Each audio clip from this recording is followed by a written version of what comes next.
કેમ છો વિદ્યાર્થી મિત્રો? ઈ અભ્યાસ ધ લર્નિંગ એપ પર આપ સૌ વિદ્યાર્થી મિત્રોનું હાર્દિક સ્વાગત છે. મિત્રો આજે આપણે અભ્યાસ કરીશું એસવાય બીકોમ. બરાબર છે. એસવાય બીકોમમાં તમારું જે કોર્પોરેટ સબ્જેક્ટ છે એ કોર્પોરેટમાં એક ચેપ્ટર આવે છે લિક્વિડેટરના હિસાબો. તો મિત્રો આજે આપણે અભ્યાસ કરવાના છે લિક્વિડેટરના હિસાબો. મિત્રો આ ચેપ્ટર ઘણું ઇન્ટરેસ્ટિંગ છે ને સરસ છે. બરાબર છે. તો આ વિડીયો તમે જ્યારે જુઓ ને મિત્રો તો 2 મિનિટ 5 મિનિટ જોઈને બંધ ના કરી દેતા. મારી ગેરંટી છે કે જો તમે આ અડધો કલાકનો વિડીયો પૂરેપૂરો જોઈ લીધો ને તો તમને આખા બધા કોન્સેપ્ટ એકદમ ક્લિયર થઈ જશે ને મજા પણ એટલી જ આવવાની છે. બરાબર છે. આજે તો લેક્ચરને પૂરેપૂરો જોજો. બીજી ખાસ વસ્તુ કહી દઉં કે જે લોકો મેમ્બરશિપમાં જોડાયા છે, બરાબર, ખરેખર તો આ વિડીયો ખાલી મેમ્બરશિપના લોકો માટે છે, પરંતુ ચેપ્ટરની શરૂઆત છે માટે ચેપ્ટરની શરૂઆતના 3 લેક્ચર દરેકે દરેક માટે આપણે ફ્રી રાખી લીધા છે. ખાલી 3. હા, પછી ચોથો લેક્ચર જે છે એ ખાલી મેમ્બર્સને જ મળશે. એટલે મેમ્બરે બહુ દુઃખી ના થવું, બરાબર, કે આ વિડીયો મેં બધા માટે મૂકી દીધો. આ ડેમો વિડીયો છે, બરાબર છે. એટલે મેમ્બર્સને પણ મળશે અને અન્ય આપણા જે સબસ્ક્રાઈબર છે તેમને પણ મળશે. અને આ વિડીયો જુઓ અને વિડીયો પરથી તમે અંદાજ લગાવો કે સર કેવું ભણાવશે, અને પછી જો તમને સારું લાગે તો તમે અમારી મેમ્બરશિપમાં જોડાઈ શકો છો. પર મંથ 299 રૂપિયા છે. તો ચાલો મિત્રો ચેપ્ટર સ્ટાર્ટ કરીએ. ચેપ્ટરનું નામ છે લિક્વિડેટરના હિસાબો. મિત્રો ચેપ્ટર ભણતા પહેલા આપણે સમજવું પડે કે લિક્વિડેટરના હિસાબો છે શું, ખરેખર આખી પરિસ્થિતિ શું થાય છે. બરાબર છે. ખરેખર આવું બને છે તો આવી પરિસ્થિતિમાં શું કરવાનું, આ વસ્તુ આપણે સમજવું પડે. જેમ કે એક્ઝામ્પલ હું તમને આપું છું. માની લો કે મારી કોઈ કંપની છે, બરાબર, આજથી 10 વર્ષ પહેલાં મેં મારી કંપની સ્ટાર્ટ કરેલી અને આજે કોઈ સંજોગવશાત કોઈ એવા કારણો એવા ઉદ્ભવ થયા કે હવે મારે આ કંપનીને બંધ કરવી પડે છે. તો મિત્રો એક સિમ્પલ વસ્તુ તમને સમજાવું કે જો મારી કંપની જ્યારે હું બંધ કરું તો લોક મારીને હું મારા ઘરે જતો રહીશ કે ભાઈ આ કંપની છે, માની લો કે આ કંપની છે મારી, બરાબર છે, અહીં લોક મારી દીધું ને ઘેર જતો રહ્યો તો ચાલે? આવું ના ચાલે. કેમ ના ચાલે મિત્રો? સમજો, કારણ કે જે કંપની હતી, માની લો કે આ મારી કંપનીની બેલેન્સ શીટ છે. જો અહીંયા મેં લખ્યું છે આ મારી કંપનીની બેલેન્સ શીટ છે. મારી કંપનીની બેલેન્સ શીટમાં કઈ કઈ વસ્તુ છે જુઓ. એક તો મકાન છે 2 લાખ રૂપિયાનું, ફર્નિચર છે 4000નું, યંત્રો છે 2,40,000ના, રોકાણો છે 1 લાખના, સ્ટોક છે 3,22,900નો, દેવાદારો છે 24,000ના, રોકડ છે 9,100.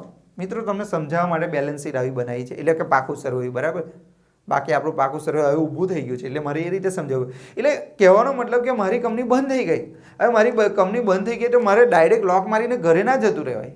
સિમ્પલ વસ્તુ છે કે મારી કંપનીમાં જેટલી મિલકતો છે મિલકત વેચવી પડે કે ના વેચવી પડે? તમે જાતે જ કોઈ એમ જ જતા રહો. તમે માની લો કોઈ તમારું મકાન હોય ને હવે તમને એવી ઈચ્છા જાગે કે આ મકાનમાં મારે નથી રહેવું, તે મકાનને ત્યાં મૂકીને ચાલો બીજા મકાનમાં જતા રહીએ, એવું કરો તમે?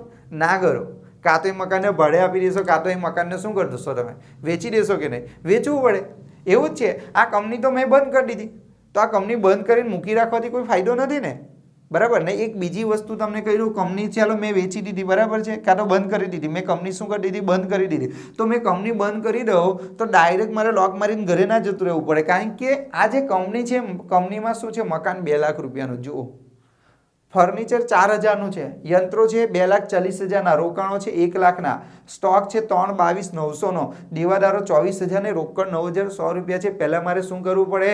મારી કંપનીમાં જેટલી પણ મિલકતો છે મિલકતો મારે વેચવી પડે, અને મિલકતો વેચીને જે પૈસા આવે એને મેં શું કહીશ? આવક. માની લો મેં મારી બધી જ મિલકતો વેચી દીધી, આ બધી મિલકતો મેં વેચી દીધી, બરાબર, તો મને કેટલા રૂપિયા મળ્યા? તો કે જો ખરેખર મિલકત હતી કેટલાની? 8 લાખની હતી. ખરેખર મિલકત 8 લાખની હતી, પણ બધી મિલકત અત્યારે મેં વેચી દીધી તો મને કેટલા રૂપિયા મળ્યા? 7 લાખ. જેટલા રૂપિયાની મિલકત હોય એટલા જ રૂપિયા મળે એવું તો જરૂરી નહીં. બની શકે એની કરતાં વધારે પણ મળે અને બની શકે એનાથી ઓછા પણ મળે, બરાબર. હવે આ મિલકત બધી જૂની થઈ ગયેલી હોય, બરાબર, તો ઓછા પૈસા બી તો મળે કે ના મળે? તો માની લો કે આ બધી મિલકતો મેં વેચી દીધી તો કેટલા રૂપિયામાં? 7 લાખ. હવે મેં શું કર્યું જો સમજો કે મેં બધી મિલકત તો વેચી દીધી, મારી પાસે 7 લાખ રૂપિયા, મેં તો ખિસ્સામાં 7 લાખ રૂપિયા મૂકી દીધા અને પછી આપણે ઘરે જતા રહ્યા. ચાલે આવું?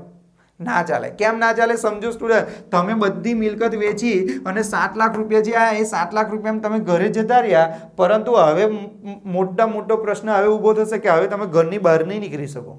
જો તમે ઘરની બહાર નીકળશો ને તો અહીંયા તમારો એક ભાઈ આવશે, બરાબર છે, જો અહીં દેખાય છે કે નહીં ડિબેન્ચર, આ ડિબેન્ચર હોલ્ડરો પાસેથી આપણે 2 લાખ રૂપિયા ઉછીના લીધેલા.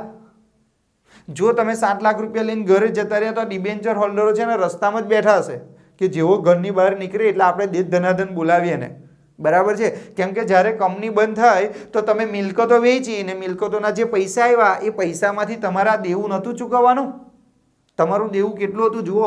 ડિબેન્ચર પાસેથી 2 લાખ રૂપિયા ઉછીના લીધેલા, બેંક લોન પાસેથી 80,000 ઉછીના લીધેલા, લેણદારોને 2 લાખ રૂપિયા આપવાના છે, ડિબેન્ચરનું વ્યાજ હજુ બાકી છે, કર્મચારીઓનો પગાર 18,000 રૂપિયા બાકી છે, કામદારોનો પગાર બાકી છે, અને પ્રોવિડન્ટ ફંડ પણ આપવાનો બાકી છે. તમે ઘરે જતા રહ્યા થોડું ચાલે? વિચાર કરો મિત્રો, જો તમે આ 7 લાખ રૂપિયા લઈને ઘરે જતા રહ્યા તો તમને કેટલા લોકો મારવા માટે શોધશે? એક તો આ ભાઈ, એક બીજો આ ભાઈ તમને મારવા માટે શોધશે. લેણદારો શોધવાના છે, ડિબેન્ચર વાળા તો આવી ગયા અહીંયા, બરાબર.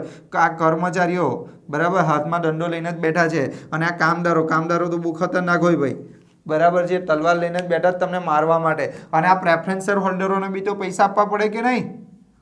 બરાબર. એટલે કહેવાનો મતલબ હું તમને શું સમજાવવા માંગુ છું કે લિક્વિડેટરના હિસાબોનો મતલબ એવો થાય કે તમારી જે મિલકતો હોય એ મિલકતોને તમારે વેચી દેવાની છે, અને એમાંથી જે પૈસા આવ્યા એ પૈસામાં ઘરે લઈને નહીં જવાનું, એમાંથી આ બધું દેવું તમારે ચૂકવવું પડશે. બરાબર છે. તમે ના ચૂકવો તો શું થાય? તમારી ઉપર કેસ થાય. બરાબર છે. ચાલો, તો હવે આપણે વાત કરીએ કે માની લો કે આ બધી મિલકત તમે વેચી દીધી, બરાબર ને, તમે તૈયાર બી થઈ ગયા. ઓકે ભાઈ, તમારે મને મારવાની જરૂર નહીં. મેં જે મિલકત વેચી છે એ મેં 7 લાખ રૂપિયામાંથી મિલકત વેચી છે. હવે 7 લાખ રૂપિયા હું તમને બધાને વેચી આપીશ. અહીંયા પ્રશ્ન મોટો ઊભો થાય કે આ 7 લાખ રૂપિયામાંથી પહેલા એને કોને ચૂકવવા? તો સૌથી પહેલા એને ચૂકવ્યા કોને? ડિબેન્ચર હોલ્ડરોને. શું બનાવ્યા? Debenture holder. તો ડિબેન્ચર હોલ્ડરોને કેટલા રૂપિયા ચૂકવી દીધા? તો કે 2 લાખ રૂપિયા. તો હવે કેટલા રહ્યા? 5 લાખ. બરાબર. પણ તમને શું લાગે મિત્રો, આવું કરશે તો ઝઘડો નહીં થાય? એક એક્ઝામ્પલ તરીકે હું કહું, જો એ નામનો વ્યક્તિ છે, બી નામનો વ્યક્તિ છે, સી નામનો વ્યક્તિ છે. આની પાસેથી મેં 50,000 રૂપિયા ઉછીના લીધેલા, આની પાસેથી મેં 1 લાખ રૂપિયા ઉછીના લીધેલા, આની પાસેથી મેં 2 લાખ રૂપિયા ઉછીના લીધેલા. અત્યારે મારી પાસે ઓલરેડી 30,000 રૂપિયા આવ્યા. મારી પાસે ટોટલ કેટલા રૂપિયા આવ્યા? 30,000. એ 30,000 રૂપિયા મેં પહેલાં કોને આપી દીધા? એને 30,000 રૂપિયા આપી દીધા. એટલે એને હવે મારે કેટલા રૂપિયા આપવાના બાકી રહ્યા? 20,000. તો મિત્રો હવે સમજો કે મારી પાસે 30,000 રૂપિયા આવ્યા તો મેં પહેલાં કોને આપી દીધા? એને. તો મને એવું કહો કે આ બંને લોકો મારી સાથે ઝઘડો કરવા આવશે કે નહીં આવે? આ બી અને સી મારી પાસે આવીને શું કહે? ઓ ભાઈ, અમે તો તને વધારે પૈસા ઉછીના આપેલા, તો બી તે 30,000 રૂપિયા તારા આવ્યા, તે અમને આપવાની જગ્યા પર તે કોને આપી દીધા? એને આપી દીધા. ઝઘડો થાય કે ના થાય? બોલો તો. થાય મિત્રો. અહીંયા પણ પ્રોબ્લેમ એ જ છે કે અહીંયા આપણી પાસે 7 લાખ રૂપિયા તો આવી ગયા, પણ એ 7 લાખ રૂપિયામાંથી કોને ચૂકવવાના? જો તમે લેણદારોને પહેલા ચૂકવશો તો આ કામદારો તમને મારવા આવશે કે ભાઈ પહેલા અમને આપો, બરાબર ને. તમે આને નહીં આપો અને બેંક લોન વાળાને પહેલા પૈસા આપી દેશો તો આ લેણદારો તમને મારવા શોધશે કે ભાઈ તે પહેલા એને કેમ આપ્યા? કારણ કે સમજો દેવું વધારે છે. આ ઝઘડો કેમ થાય છે? દેવું વધારે છે અને પૈસા ઓછા છે, એટલે બધાને એવી ઈચ્છા છે કે પહેલા પૈસા મને મળે. સમજો છો ને મિત્રો? પહેલા પૈસા મને મળે. એટલે અહીં તો બહુ મગજમારી વાળું કામ છે. ચાલો આ પૈસા મેં કોને ચૂકવી દઉં પહેલા? ચાલો ભાઈ કામદારોને પહેલા આપી દઉં. જો હું કામદારોને પહેલા આપીશ તો કર્મચારીઓ આવીને શું કહેશે? ભાઈ તે કામદારોને પૈસા પહેલા આપી દીધા તો અમે શું ગુનો કર્યો? ખ્યાલ આવે છે ને? એટલે મિત્રો અહીંયા બધા બહુ પ્રોબ્લેમ થાય છે.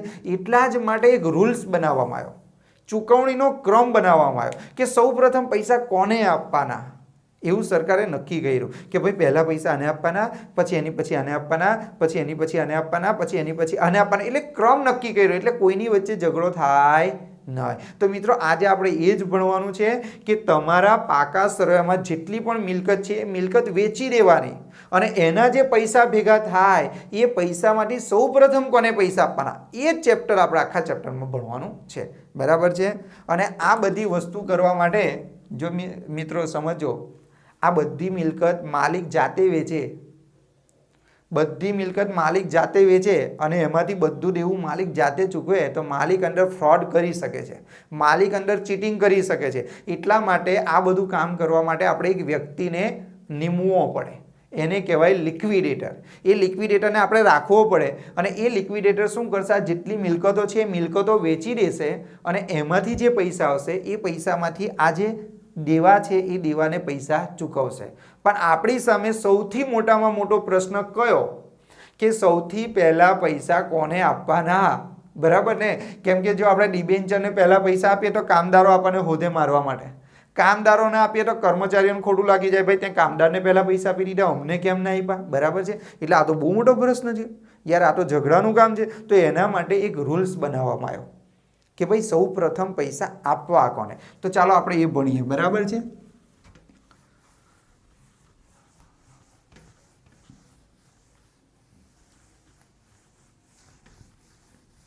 તો આપણે સૌ પ્રથમ અહીંયા લખીએ લિક્વિડેટરનું આવક જાવકનું પત્રક. મિત્રો બહુ જ મહત્વનું છે, મારી સાથે સાથે લખવાનું રાખજો. અને આ જેટલી મિનિટનો લેક્ચર બને ને 30 મિનિટ તો 30 ને 45 બને તો 45, જો પૂરેપૂરો લેક્ચર જોઈ લીધો ને મજા આવી જવાની છે અને તમને આવડી પણ જશે. બરાબર. તો ચાલો સૌ પ્રથમ આપણે બનાવીએ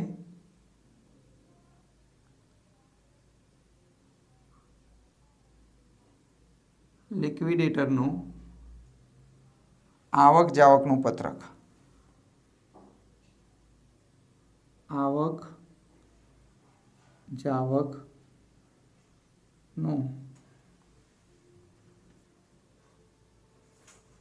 પત્રક. લિક્વિડેટરનું આવક જાવકનું પત્રક. બરાબર છે.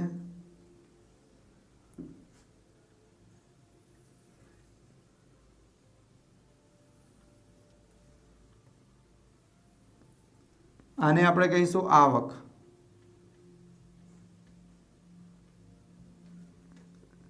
આને આપણે કહીશું જાવક રકમ. બરાબર. તો સૌ પ્રથમ આપણે શું કરવાનું મિત્રો, પહેલા તો આપણે એ નક્કી કરવાનું કે આપણી ટોટલ આવક કેટલી છે. બરાબર. તો આપણે ટોટલ આવકમાં કેટલી વસ્તુ લખવાની, તો કે 4 વસ્તુ. સૌ પ્રથમ તો તમારે તમારા પાકા સરવૈયામાં જોવાનું કે તમારા પાકા સરવૈયામાં કેટલી રોકડ શિલ્લક છે. તમારા પાકા સરવૈયામાં જેટલી રોકડ શિલ્લક હોય અથવા શું હોય તો કે બેંક શિલ્લક, તો આટલા પૈસા તો તમને મળી જ જવાના છે. આટલા પૈસા તો તમને મળી જ જાય. તો ભાઈ આટલા પૈસા તો મારી પાસે છે જ.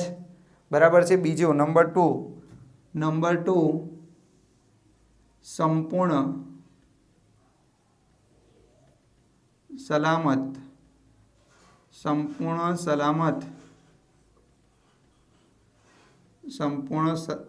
સંપૂર્ણ સલામત લેણદારો પાસેથી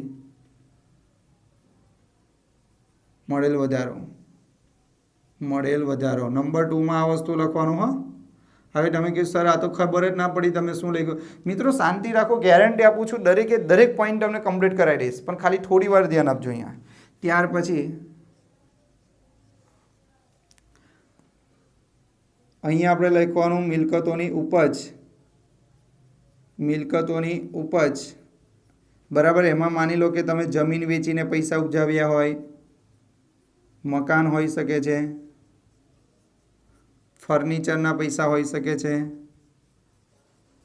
બરાબર. પછી દેવાદારો પાસેથી પૈસા લીધા હોય એ પણ હોઈ શકે. કોઈ પણ મિલકતના પૈસા અહીંયા આવી શકે. બરાબર છે. સ્ટોક વેચી દીધો હોય. બરાબર. તો હજુ ઘણું બધું આવી શકે, પણ બધું લખવાની કોઈ જરૂર નથી. પણ તમે જેટલી મિલકત વેચી હોય બધી મિલકત અહીં લખી દેવાની. બરાબર. અને અમુક વાર શું થાય કે તમારા દાખલામાં અધૂરા ભરાયેલા શેર હોય. બરાબર. તો મળવાના બાકી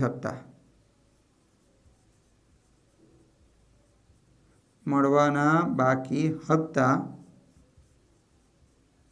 શેરના. બરાબર છે. તો અહીંયા એની રકમ લખી દેવાની. હવે મિત્રો આ બધાનું તમારે ટોટલ કરી દેવાનું. આ બધાનું તમારે શું કરી દેવાનું? ટોટલ. એટલે તમારી પાસે ટોટલ આટલી આવક આવી. બરાબર છે. તો આ આવક તમારી જે આવી એમાંથી પ્રશ્ન એવો થાય કે સૌપ્રથમ પૈસા આપવા કોને. તો આપણી પાસે કેટલી વસ્તુ હોય છે આપવા માટે, એ વસ્તુ ધ્યાન આપજો. અહીંયા આપણી પાસે સૌપ્રથમ હોય છે સંપૂર્ણ સલામત લેણદાર. નહીં તો હું લખી નાખું. જો સૌથી પહેલાં તમારે કોને આપવાના પૈસા તે સમજાવું. સંપૂર્ણ સલામત લેણદારો.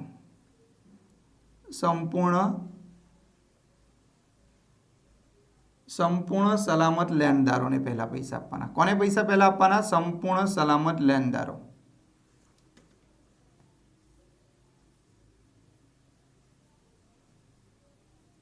કામદારોના લેણા સહિત. મિત્રો સમજી લો, આ પોઈન્ટ સમજી લેજો. સૌથી પહેલા તમારી પાસે જે ટોટલ પૈસા આવ્યા એ પૈસામાંથી સૌથી પહેલા પૈસા કોને આપવાના? સંપૂર્ણ સલામત લેણદારોને પૈસા આપવાના. હવે થાય કે સર સંપૂર્ણ સલામત લેણદારોને કેમ પૈસા સૌથી પહેલા આપવાના? સમજો એક એક્ઝામ્પલ તરીકે કે મેં એક લોન લીધી. મેં શું લીધી? એક લોન લીધી. તો આ મારું દેવું થયું, લોન લીધી. બરાબર. મેં લોન કેટલાની લીધી? તો કે 6 લાખ રૂપિયાની લોન લીધી. પણ એક વસ્તુ તમે સાંભળ્યું હશે મિત્રો કે જ્યારે પણ તમે કોઈ પણ લોન લેવા જાઓ કે કોઈની પાસે ઉછીના પૈસા લેવા જાઓ તો કોઈ માણસ એમને એમ આપણને પૈસા નહીં આપતો, એને કોઈક વસ્તુ ગીરવે મુકાવે છે, એને કોઈક વસ્તુ શું મુકાવે છે? ગીરવે મુકાવે છે, એટલે કે તારણ તરીકે કોઈ વસ્તુ મૂકે. અત્યારે એક એક્ઝામ્પલ તરીકે આપણે જઈએ, કોઈ સોનીની દુકાને આપણે જતા હોઈએ બહુ પહેલાં અને આપણે 50,000 રૂપિયા જોઈતા હોય તો આપણે આપણી સોનાની વસ્તુ સોનીને આપીએ, ગીરવે મૂકીએ અને એના બદલામાં 50,000 રૂપિયા લઈએ. હવે શું થાય ખબર છે? આપણે એ 50,000 રૂપિયા એ સોનીભાઈને આપવા જ પડે, નહીં તો એ શું કરશે કે આપણી જે સોનાની વસ્તુ છે વેચી દેશે અને એમાંથી એના પૈસા કવર કરશે અને બાકીના પૈસા આપણને આપશે. એક એક્ઝામ્પલ તરીકે હું તમને કહું, આપણે લોન લીધેલી છે કોઈ વ્યક્તિ પાસેથી, બરાબર? લોન લીધી છે, પણ લોન લીધી તારે તો એમને એમ તો લોન લેવાય ના, મફતમાં લોન આપી દેશે? કોઈ ગીરવે કોઈ વસ્તુ મૂકવી પડશે. તો લોન લીધી એની સામે મેં જમીનને ગીરવે મૂકેલી, તારણ તરીકે એટલે ગીરવે મૂકવું, તારણ તરીકે જમીન, તારણ તરીકે શું મૂક્યું? મેં જમીન મૂકી. હવે સમજો મિત્રો, અહીં ધ્યાન આપજો, બરાબર? મેં લોન લીધેલી, કેટલાની લોન લીધેલી? 6 લાખની, અને તારણ તરીકે શું મૂકેલું? જમીન. હવે જમીન કેટલાની છે? તો જમીન છે 8 લાખની. જમીન શું છે? 8 લાખની, બરાબર? હવે શું થશે? આમાં બે વસ્તુ બની શકે, તમે અહીં ધ્યાન આપજો, બરાબર? હા, અહીંયા શું કીધું છે? લોન લીધી કેટલાની? 6,000ની.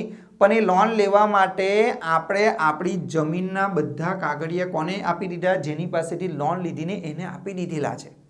એટલે હવે શું થશે કે જો આપણી કંપની બંધ થઈ ગઈ, માની લો કે આપણી કંપની બંધ થઈ જાય તો આને કોઈ ટેન્શન નહીં. જો આપણે જે વ્યક્તિ પાસેથી લોન લીધેલી એ વ્યક્તિ ખુશ થાય છે, બરાબર? જો કેવો હસે છે અને નાચે બી છે, જો હાથ ઊંચા કરીને એમ કરીને નાચે. કેમ નાચે છે? કારણ કે એને કોઈ પણ પ્રકારનું ટેન્શન નથી, કારણ કે આપણે 6 લાખ રૂપિયાની લોન લીધેલી અને આણે લોન આપેલી આપણને. પણ એ ભાઈ શું કહે? ભાઈ આપણને કોઈ ટેન્શન નથી, કારણ કે આપણી પાસે એની શું છે? જમીન છે. એટલે આ ભાઈ શું કરશે? બજારમાં જશે ને 8 લાખ રૂપિયાની જમીન, માની લો 8 લાખ રૂપિયાની જમીન એને 7,50,000માં વેચી દેશે. શું કરશે?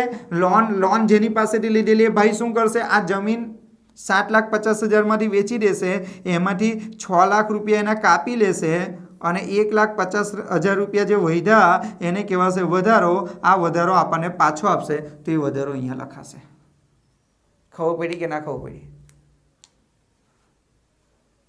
એક એક્ઝામ્પલ તરીકે હું તમને કહું કે માની લો કે આ જે પેન છે, આ પેન જે છે ને, આ પેન સોનાની છે, આ પેન સોનાની છે, બરાબર ને? તમારી છે, સમજી લો, તમારી કંપની છે અને આ સોનાની પેન તમારી કંપની, તમે મારી પાસે આવ્યા અને મને એવું કીધું કે સાહેબ મારે 5 લાખ રૂપિયા ઉછીના જોઈએ છે. કેટલા?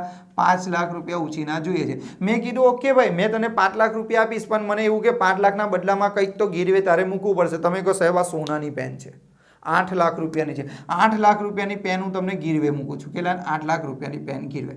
પછી શું થયું? 2 વર્ષ પછી તમારી કંપની તો બંધ થઈ ગઈ. તમારી કંપની બંધ થઈ ગઈ એટલે મેં શું કર્યું? ભાઈ કંપની તો બંધ થઈ ગઈ, શું ખબર મને મારા પૈસા મળે કે ના મળે? એટલે મેં શું કર્યું? તમારી જે 8 લાખ રૂપિયાની ગીરવે મૂકેલી પેન હતી ને એ મેં બજારમાં 7 લાખ રૂપિયામાં વેચી દીધી. કેટલામાં વેચી દીધી? 7 લાખ. તો 7 લાખ રૂપિયામાં પેન વેચી, એમાંથી મેં તમને કેટલા આપેલા? તો કે 5 લાખ રૂપિયા મેં તમને આપેલા. એ 5 લાખ રૂપિયા હું મારા કાપી લઈશ અને પછી હું તમને 2 લાખ રૂપિયા જે વધારાના છે તે તમને કેવા આપી દઈશ? પાછા. મારે તમારી પાસે પાછા માગવાની કોઈ જરૂર જ નથી. મારી પાસે તમારી વસ્તુ છે, એ વસ્તુ હું વેચી દઈશ, મારા પૈસા કાપી લઈશ ને વધારાના પૈસા હું તમને આપી દઈશ. આ નાનો અમથો ટોપિક આપણે શીખવાનો હતો. બોલો, સંપૂર્ણ સલામત લેણદારો એટલે ખબર પડી? સંપૂર્ણ સલામત લેણદારો એટલે જેની પાસે જામીનગીરી તરીકે તમારી કોઈક વસ્તુ છે ને વસ્તુની કિંમત કેવી છે કે તમે જે દેવું કરેલું છે એની કરતાં વધારે છે. જો અહીંયા ધ્યાન આપો, દેવું 5 લાખ રૂપિયાનું હતું, ગીરવે મૂકેલી વસ્તુ 8 લાખ હતી, એટલે સંપૂર્ણ સલામત થઈ ગયા.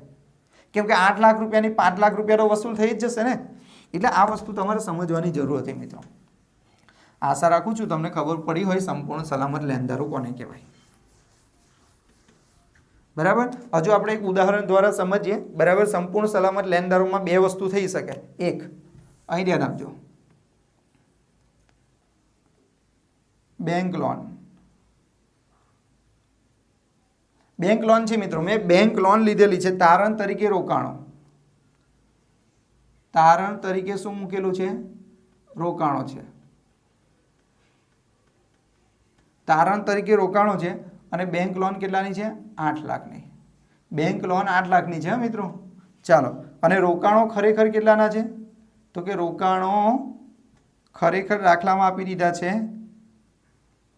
10 લાખ, બરાબર છે। હવે તમારા દાખલામાં આવું કીધું હોય કે બેંકે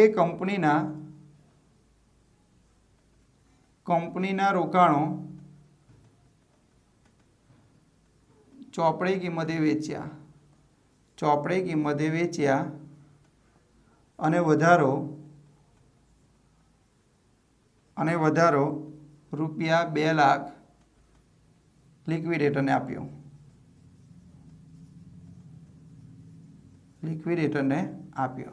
તો મિત્રો આવા સંજોગોમાં આપણે શું કરીશું? અહીંયા સમજો તમે બરાબર, અહીંયા શું કરવાનું છે કે આપણે બેંક લોન કેટલાની હતી?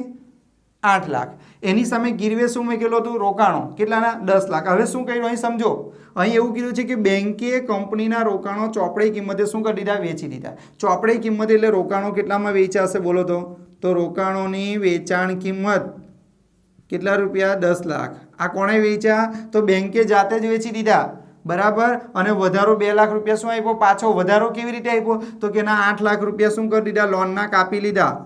8 લાખ રૂપિયા બેંકે લોનના શું કરી દીધા? કાપી લીધા। એટલે બાકી કેટલા વધ્યા? 2 લાખ। તો 2 લાખ રૂપિયા શું થઈ ગયો? આપણો વધારો। તો મિત્રો એક વસ્તુ સમજો, અહીંયા એક વસ્તુ સમજવા જેવી છે। એક આ દાખલો પહેલા અહીંયા જોજો, બરાબર। હવે એક બીજો દાખલો કહું, પછી મેં સમજાવું તમને, બહુ મજા આવશે એમાં, બરાબર છે। નંબર 2 તમે જોજો। એમાં તમને કહું કે બેંકમાંથી આપણે બેંક ઓવરડ્રાફ્ટ લીધેલો, મકાન ગીરવે મૂકેલું, મકાન પર ગીરો, આને સંપૂર્ણ સલામત લેણદારો કહેવાય, હે મિત્રો। કેમ? કારણ કે આ બેંક લોન લીધી, એની સામે તારણ તરીકે શું મૂકેલું છે? રોકાણ। એટલે કોઈ વસ્તુ તમે ઉછીનું લીધું પણ એના બદલામાં તમે કોઈ વસ્તુ આપેલી હોય તારણ તરીકે, તો એને કહેવાય સંપૂર્ણ સલામત લેણદારો। મકાન ગીરો મૂકેલું છે, અહીંયા છે 43,657, બરાબર છે। મકાનની કિંમત કેટલી છે? તો મકાનની કિંમત છે 87,750, બરાબર। હવે અહીંયા શબ્દ જોજો, લિક્વિડેટરે જમીન મકાનના રૂપિયા 1 લાખ ઉપજાવ્યા। ચલો મિત્રો હવે સમજો આ બેમાં શું ફરક છે? આ બેમાં ફરક શું છે એ પહેલા મને કહો। બહુ મોટો ફરક છે આમાં શું કીધું છે કે અહીં ધ્યાન આપજો મિત્રો, અહીં ધ્યાન આપજો।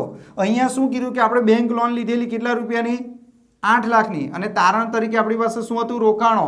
અહીંયા આ બેમાં એક જ વસ્તુ ફરક છે કે આમાં જે રોકાણો છે, રોકાણો જાતે કોણે વેચ્યા?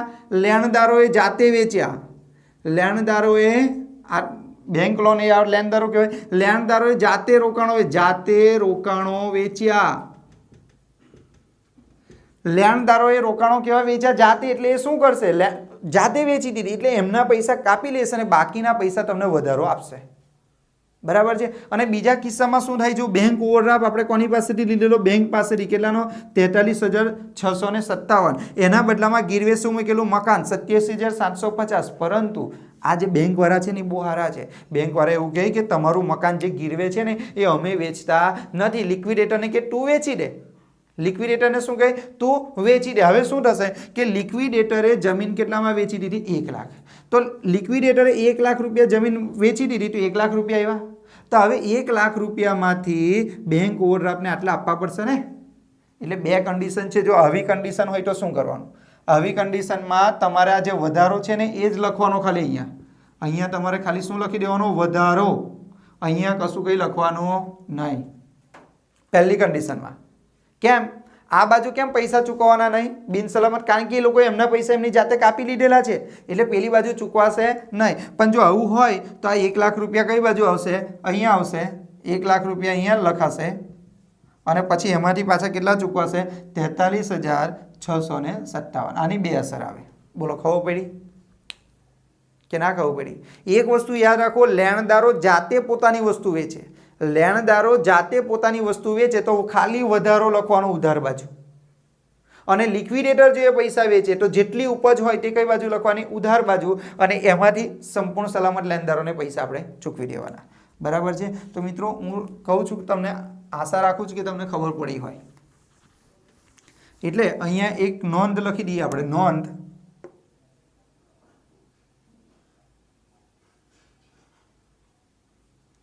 લેણદારો જાતે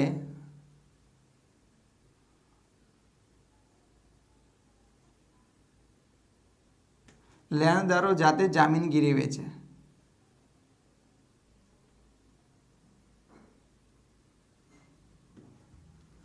તો ફક્ત વધારાની રકમ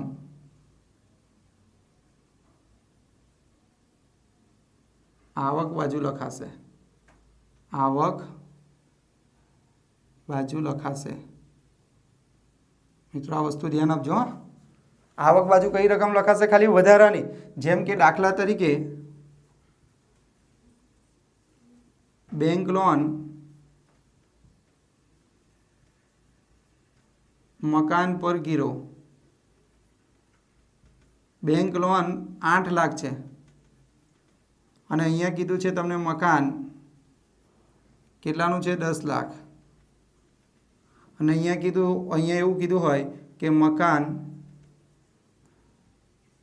બેંકે મકાન 9 લાખમાં વેચ્યું. 9 લાખમાં વેચ્યું તો શું કહેશે? જો અહીં ધ્યાન આપજો તો આના માટે શું કરવાનું? મકાનની વેચાણ કિંમત કેટલી આવી મિત્રો? મકાન કેટલામાં વેચ્યું? 9 લાખ. 9 લાખમાંથી બેંક લોન, બેંકવાળા એના લોનના પૈસા કેટલા કાપી લેશે બોલો તો? 8 લાખ રૂપિયા જાતે કાપી લેશે અને 1 લાખ રૂપિયા જે આવ્યા વધારાનો, આ શું કહેવાય? તમારો વધારો. તો આની કેટલી અસર થાય? એક જ અસર થાય. એને ક્યાં લખાશે? અહીંયા લખાશે. બોલો ખબર પડી કે ના ખબર પડી? ચાલો બીજું, આ નંબર 1 થઈ ગયું. બીજું,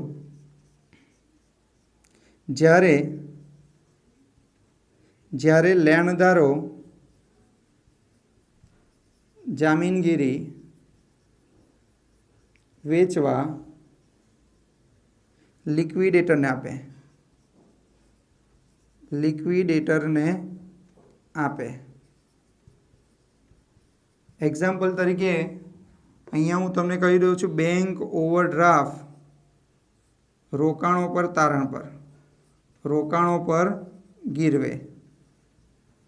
આવું કૌંસમાં કીધું હોય એટલે સંપૂર્ણ સલામત સમજી લેવાનું. બરાબર છે? માની લો કે બેંક ઓવરડ્રાફ્ટ છે 8 લાખ.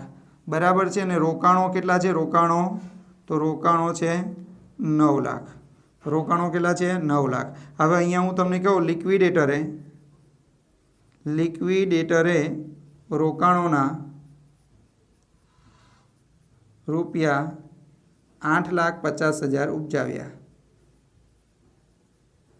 જો બંને દાખલા સેમ જ છે પણ આમાં શું લખાશે? ખાલી વધારો જ લખાશે.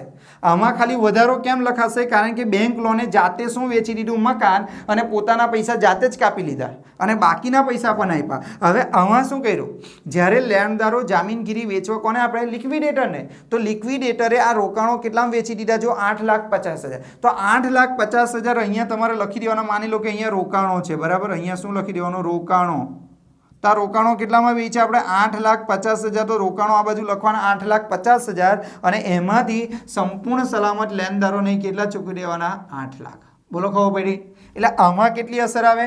આમાં 2 અસર આવે, એક ઉધાર બાજુ અને એક જમા બાજુ. અને આમાં કેટલી અસર આવે? ખાલી ઉધાર બાજુ. ખાલી કઈ રકમ લખવાની? વધારો. આમાં કઈ રકમ લખવાની? કુલ ઉપજ કિંમત, કુલ ઉધાર બાજુ, અને દેવું જે હોય તે જમા બાજુ. ખ્યાલ આવી ગયો? તો આ વસ્તુ તમને ખબર પડી ગઈ હશે.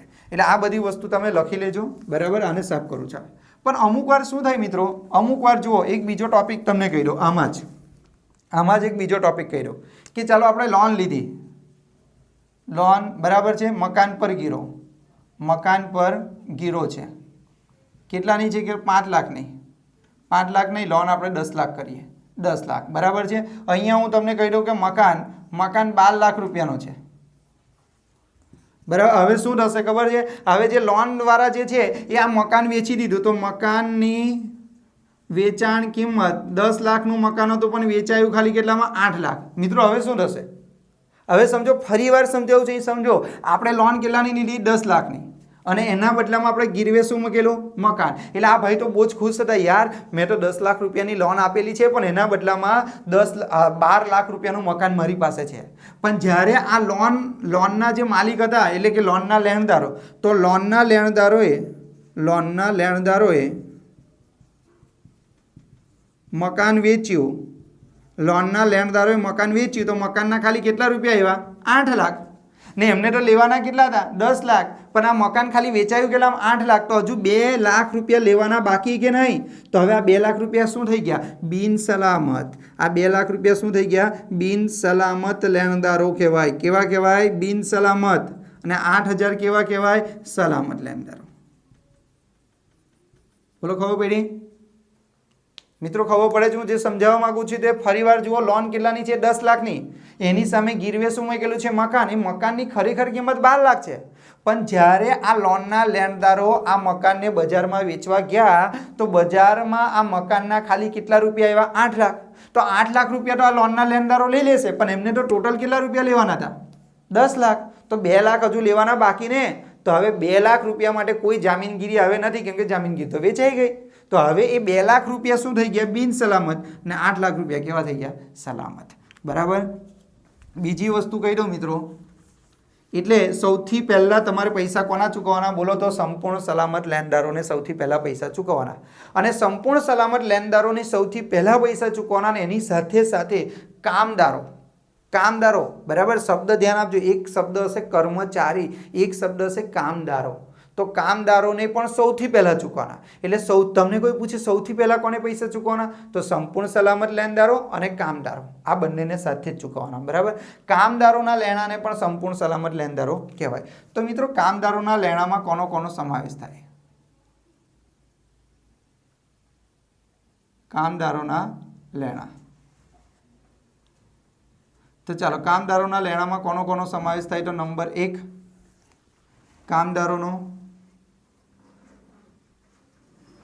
કામદારનો પગાર અથવા મજૂરી, એનો રજાનો પગાર હોય તો પણ એક. બરાબર. Number 3 provident fund, pension fund અથવા ગ્રેચ્યુટી. બરાબર. અને બીજું કામદારોને વળતર.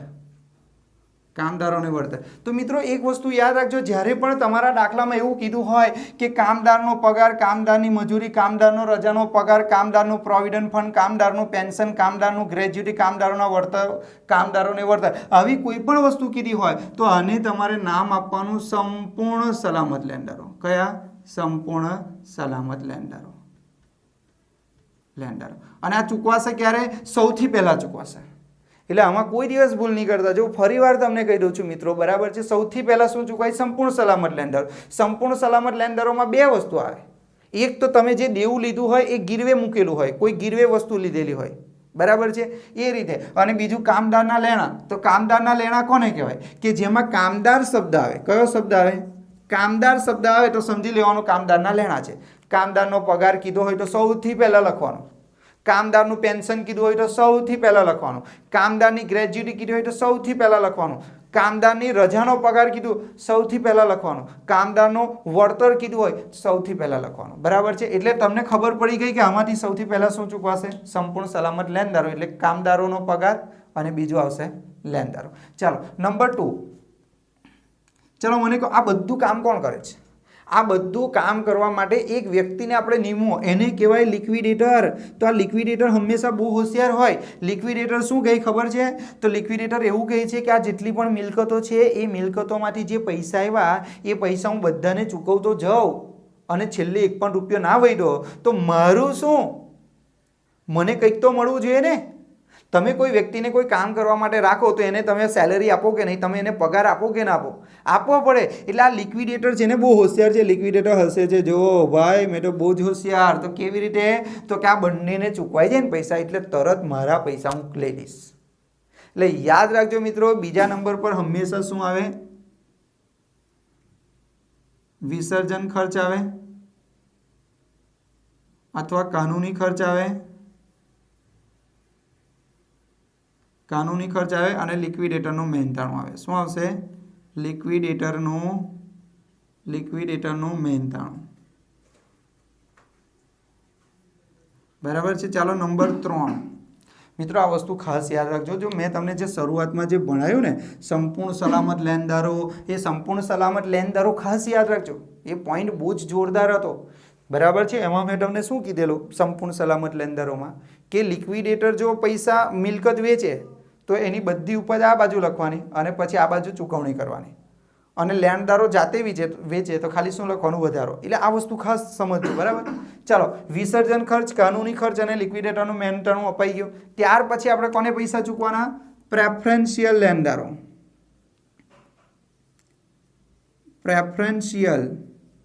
પ્રેફરન્શિયલ લેણદારો સ્ટુડન્ટ. ત્યાર પછી કોને પૈસા ચૂકવાના? પ્રેફરન્શિયલ લેણદારો, એને કહેવાય પસંદગીના લેણદારો. પસંદગીના લેણદારો. હવે અમુક વિદ્યાર્થી મિત્રોને એવું થાય કે સર પસંદગીના લેણદારો એટલે કયા? ભાઈ પસંદગીના લેણદારો એટલે બિન સલામત લેણદારો જ એને કહેવાય, પરંતુ કાયદાએ તેને પ્રથમ પૈસા મેળવવાનો હક આપેલો છે. તો ચાલો, પસંદગીના લેણદારોમાં કોનો કોનો સમાવેશ થાય? તો અહીંયા આપણે લખીએ પ્રેફરન્શિયલ લેણદારો. ભાઈ પ્રેફરન્શિયલ લેણદારો એટલે એને કહેવાય પસંદગીના લેણદારો. પસંદગીના લેણદાર. આમાં કોનો કોનો સમાવેશ થાય આપણને ખબર તો હોવી જોઈએ ને મિત્રો. આપણને ખબર હોવી જોઈએ કે પ્રેફરન્શિયલ લેણદારો કહેવાય કોને. આપણને ખબર જ ના હોય કે પ્રેફરન્શિયલ લેણદારો કોને કહેવાય તો આપણે દાખલો કેવી રીતે કરી શકીએ? તો એક વસ્તુ યાદ રાખો, પ્રેફરન્શિયલ લેણદારોમાં સૌથી પહેલી કઈ વસ્તુ આવે? પ્રેફરન્શિયલ લેણદારોમાં સૌથી પહેલી વસ્તુ આવે સરકારને ચૂકવવાના કોઈ પણ પ્રકારના કરવેરા.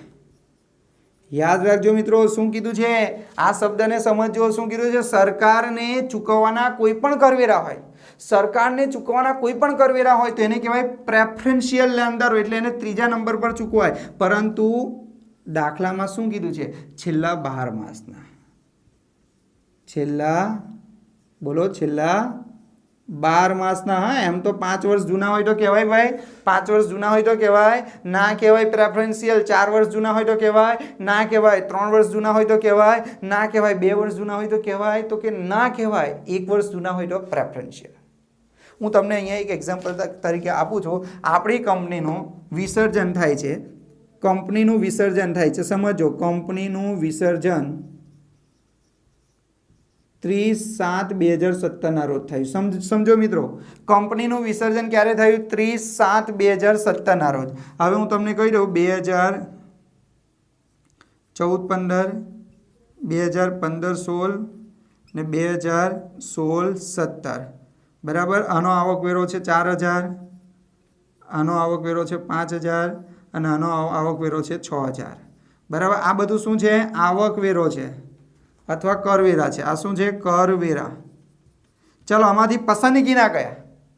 પસંદગીના કયા? તો સમજો, આપણું વર્ષ ક્યારે પૂરું પતે છે? 2017માં. આપણી કંપનીનું વિસર્જન ક્યારે થયું? 2017માં. એનો મતલબ કે આને પસંદગીના લેણદાર ના કહેવાય, કારણ કે આ તો જો 12 મહિના પહેલાના છે. આ 2017 છે, 2015 છે. આ 2017 છે, 2016 છે, એટલે 12 મહિના પહેલાના છે. પણ આ જુઓ, અહીં તમારે ગણતરી કરવી હોય તો કરો, 12 મહિના અંદરના છે.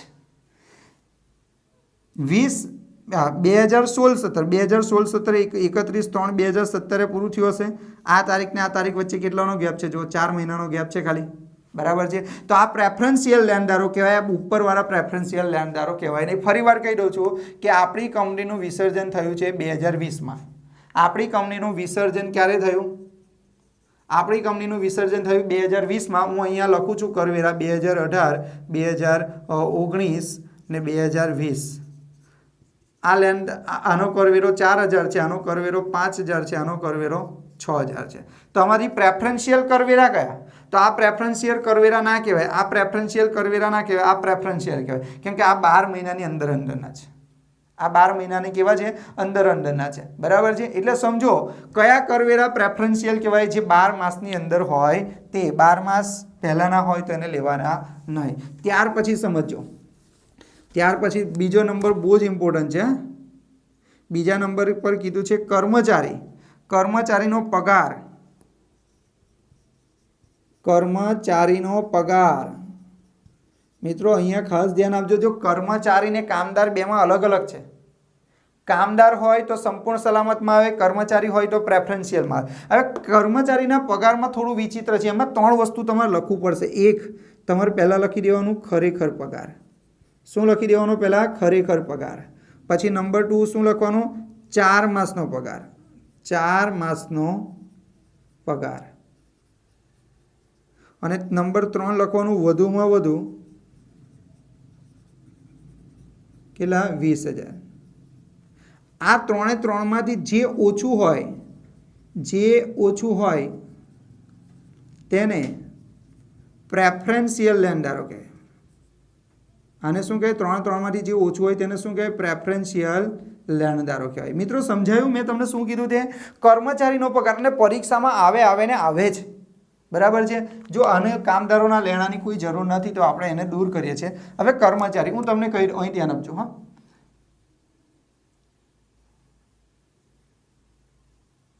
કર્મચારીનો માસિક પગાર 6 માસથી પગાર બાકી છે। માસિક પગાર 1500। માસિક પગાર 1500। ચાલો આમાંથી કેટલો પગાર પ્રેફરન્શિયલ કહેવાય? કેટલો પગાર પ્રેફરન્શિયલ કહેવાય? જો આવું પરીક્ષામાં આવું આપેલું હશે, અહીંયા તમને આવું દાખલામાં આપી દીધું છે, તો અહીંયા તમારે પહેલાં શું લખવાનું? નંબર 1 લખવાનું। જો અહીં ધ્યાન આપજો મિત્રો, પહેલાં શું લખવાનું? ખરેખર પગાર। ખરેખર પગાર લખી દેવાનો। તો પગાર કેટલા માસનો બાકી છે? 6 મહિનાનો। 1 મહિનાના કેટલા? 1500। તો 15 છંગ કેટલા? 90, એટલે 9,000 રૂપિયા પગાર થાય। પછી નંબર 2માં શું લખવાનું? 4 માસનો પગાર। 4 માસનો પગાર। તો મિત્રો 4 માસનો પગાર એટલે અહીં કેટલા? 4। 1 મહિનાનો પગાર કેટલો છે? માસિક પગાર 1500 એટલે કેટલા થાય? 6,000। અને નંબર 3 વધુમાં વધુ કેટલો? વધુમાં વધુ કેટલો પગાર? તો વધુમાં વધુ કેટલો? 20,000। ચાલો મને કહો 3 માંથી સૌથી ઓછું કયું છે? 6,000। તો 6,000 જે સૌથી ઓછા જે છે એને શું કહેવાય? પ્રેફરન્શિયલ પગાર। આને શું કહેવાય? પ્રેફરન્શિયલ। એટલે આ 6,000 ખાલી અહીંયા આવશે, ખબર પડે છે મિત્રો? પરંતુ પ્રોબ્લેમ એ છે કે ખરેખર પગાર તો કેટલો હતો? ખરેખર પગાર તો 9,000 રૂપિયા લેવાનો હતો, પણ આ 9,000 માંથી પ્રેફરન્શિયલ કેટલો થયો? ખાલી પ્રેફરન્શિયલ, તો પ્રેફરન્શિયલ થયો 6,000। તો બાકીનો જે 3,000 વધ્યા એને શું કહેવાય? બિન સલામત। મિત્રો આ વસ્તુ ખાસ યાદ રાખજો, આને કહેવાય બિન સલામત। ફરીવાર હજુ એક દાખલો જોઈ લઈએ આપણે, સમજો બરાબર। એક કર્મચારીનો 8 માસનો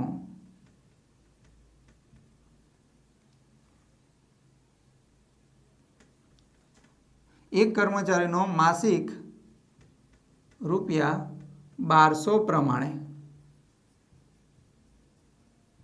8 માસનો પગાર બાકી છે। તો મિત્રો અહીંયા શું કરવાનું તમારે? જો એકદમ શોર્ટકટ તમને શીખવાડું તો શોર્ટકટ તમારે કરવી હોય ને આટલી વસ્તુ યાદ રાખવાની। પહેલાં તમારે લખી દેવાનું ખરેખર પગાર લખી દેવાનું। શું લખવાનું? પહેલાં ખરેખર પગાર। તો ખરેખર પગાર કેટલા મહિનાનો બાકી છે? 8 મહિનાનો। 1 મહિનાનો પગાર કેટલો? 1200 એટલે કેટલા થયા? 9600। બોલો આટલું ખબર પડી? હવે આ જે 9600 હોય ને એમાંથી તમારે બાદ કરવાનો કયો પગાર? પ્રેફરન્શિયલ પગાર। તો પ્રેફરન્શિયલ પગાર કયો થાય? તો પ્રેફરન્શિયલ પગાર માટે કેટલી કન્ડિશન મિત્રો? તો કે 3 કન્ડિશન। એક, પહેલાં ખરેખર પગાર। તો ચાલો ખરેખર પગારની ગણતરી આપણે કરી નાખી છે 9,600। પછી 4 માસનો પગાર। 4 માસનો પગાર, ચાલો 4 માસનો પગાર એટલે 1 મહિનાનો પગાર કેટલો? 1200। તો 4 મહિનાનો કેટલો થાય? 4800। અને પછી વધુમાં વધુ કેટલા? વધુમાં વધુ પગાર કેટલો થાય મિત્રો? 20,000। ચાલો પહેલાં મને કહો 3 માંથી ઓછું ગયું, આ 3 માંથી ઓછું ગયું 4800। તો એ 4800 ને શું કહેવાય? પ્રેફરન્શિયલ પગાર। સમજો મિત્રો 4800 ને શું કહેવાય? પ્રેફરન્શિયલ પગાર। માઇનસ કરો 9600 માંથી, તો આ 4800 જે પાછા વધ્યા એને શું કહેવાય? બિન સલામત। બોલો ખબર પડી? તો મિત્રો બહુ ઇઝી છે। પહેલાં શું લખી દેવાનું? ખરેખર પગાર બહાર લખવાનો, પછી અહીંયા શું કરવાનું બાદ પ્રેફરન્શિયલ પગાર એમાં કેટલી કન્ડિશન 3 કન્ડિશન એક ખરેખર પગાર ખરેખર કેટલા મહિનાનો પગાર બાકી છે 8 મહિનાનો 8 ગુણ્યા 1200 એટલે 9600 4 માસનો પગાર લખવાનો 1200 ગુણ્યા 4 એટલે 4800 ને વધુમાં વધુ કેટલા 20 આ 3 માં જે ઓછું હોય તેને શું કહેવાય પ્રેફરન્શિયલ પગાર કહેવાય અને આ ખરેખર પગારમાંથી પ્રેફરન્શિયલ માઈનસ કરો એટલે બિન સલામત મળી જાય ચાલો તો તમને આ ખબર પડી ગઈ હશે આ શું ભણીએ છીએ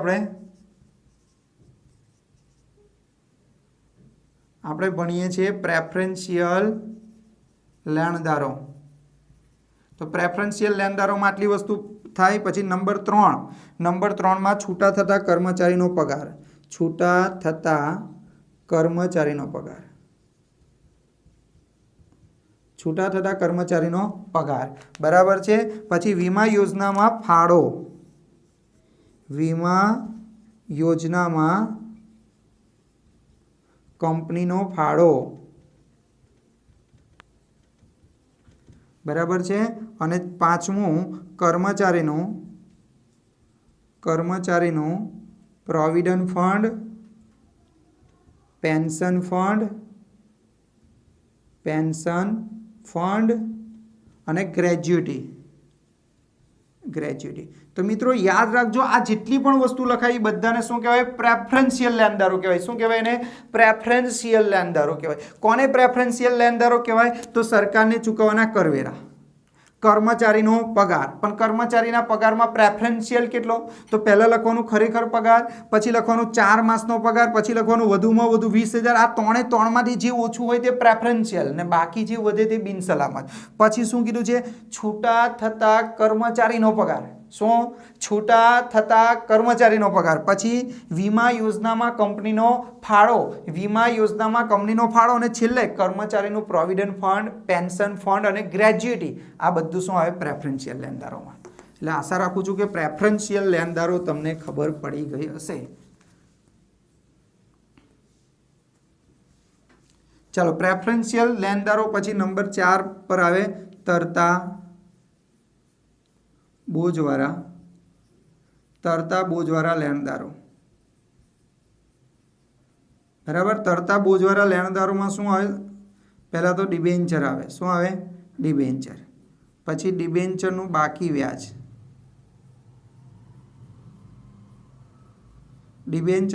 વ્યાજ આવે બરાબર ને પછી આવશે ડિબેન્ચરની ચૂકવણીની તારીખ સુધીનું વ્યાજ બરાબર છે એટલે આ 3નું ટોટલ કરો તો એને કહેવાય તરતા બોજવાળા લેણદારો શું કહેવાય મિત્રો તરતા બોજવાળા લેણદારો અને 5મા નંબર પર હવે આવશે બિન સલામત લેણદારો એટલે જેના વિશે કશું ના કીધું હોય તેવા લેણદારો બરાબર છે અને 6ઠા નંબર પર આવશે મિત્રો 6ઠા નંબર પર પ્રેફરન્સ શેર મૂડી આવશે ડિવિડન્ડ સહિત જો એનો ડિવિડન્ડ ચૂકવવાનું બાકી હોય તો ડિવિડન્ડ સહિતની આવશે અને છેલ્લે જો પૈસા વધે તો ઇક્વિટી શેર હોલ્ડરોને આપવાના ઇક્વિટી શેર હોલ્ડરો ખાતે બાકી રકમ પછી આનું ટોટલ કરી દેવાનું તો મિત્રો એક વસ્તુ યાદ રાખો અહીંયા મેં તમને શું સમજાવ્યું સૌ પ્રથમ કોને પૈસા ચૂકવવાના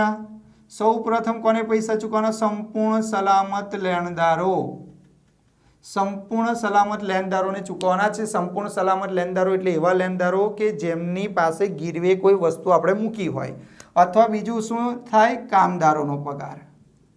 કામદારોનો પગાર કીધું હોય પેન્શન કે કોઈ બી કામદારો શબ્દ આવે તો આ સંપૂર્ણ સલામત અમને ક્યાં ચૂકવવાનો સૌથી પહેલા નંબર 2માં શું ચૂકવવાનું બોલો તો કે વિસર્જન ખર્ચ અને લિક્વિડેટરનું મહેનતાણું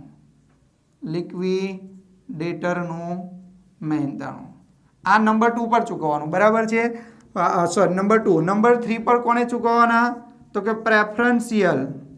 પ્રેફરન્શિયલ લેણદારોને નંબર 3 પર ચૂકવવાના બરાબર નંબર 4 પર કોને ચૂકવવાના તરતા બોજવાળા લેણદારો બરાબર, એટલે કે ડિબેન્ચર, ડિબેન્ચરનું વ્યાજ અને ડિબેન્ચરની ચૂકવણીની તારીખ સુધીનું વ્યાજ.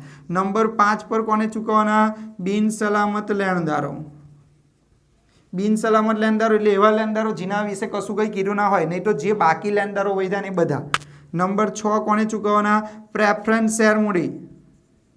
પ્રેફરન્સ શેર મૂડી ડિવિડન્ડ સહિત, ડિવિડન્ડ બાકી હોય તો ડિવિડન્ડ, અને છેલ્લે જો પૈસા વધે તો કોને ચૂકવવાના? Equity share હોલ્ડરોને. બરાબર છે. તો મિત્રો આ તમારું હતું લિક્વિડેટરનું આવક જાવકનું પત્રક. બરાબર છે. આશા રાખું છું કે તમને બરાબર સમજાયું હશે. હવે નેક્સ્ટ વિડીયોમાં પહેલાં સૌ પ્રથમ આપણે આનું રિવિઝન કરીશું.